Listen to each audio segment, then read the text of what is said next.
I wanted to give you a really good example of grief and how it shows up. So I've been walking around today feeling really activated, and I've had a busy week. I took some time off over the holidays and I went through still going through some really challenging things. And I had all the time in the world during the holidays to sit with my emotions and process and all of that, but got back into work this week and things have been pretty intense. And so I haven't made as much time for it. So as I noticed today that I was feeling constricted, shallow breath, feeling easily overwhelmed, feeling this general activation and unease. And so I decided to just come here and just like lay on the floor to feel the ground beneath me, and just started to ask my grief where it lives in my body. And I could feel it here, and I just placed my hand there and I said, "You're allowed to be there." And then I started to make space for it, and I asked, what is there? If the grief could speak, what would it say, or what would it bring to mind?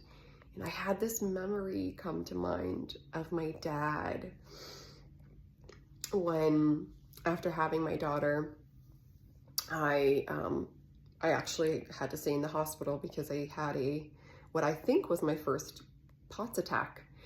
And while she was in the NICU, I was in a hospital room, and it was just a really challenging time. And I just remember my dad coming every night to just be there with me. And then when my daughter got released to go home, and I was still in the hospital, so I had a newborn at home, my dad would come every night to do these milk runs because I was pumping. And he would come, and it'd be like, no matter what time, like 3 a.m, he'd come and pick up the milk and bring it to my daughter.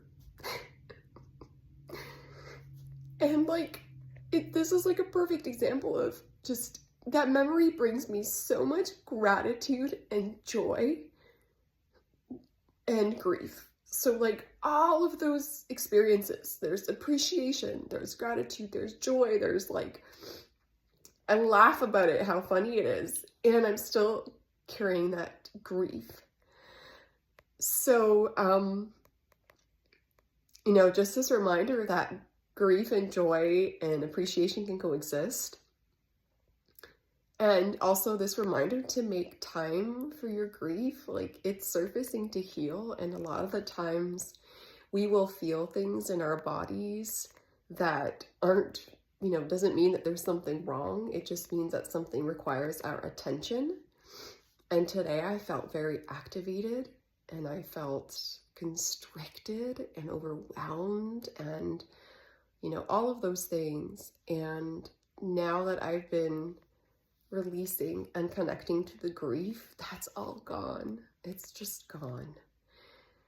And, this is why I believe so much in grief work, in sitting with emotions. This is why I, try and educate those around me and in this community. This is why I have grief resources in Haven.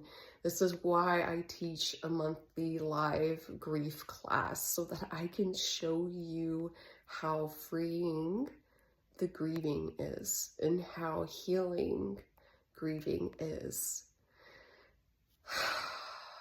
So I wanted to share that today.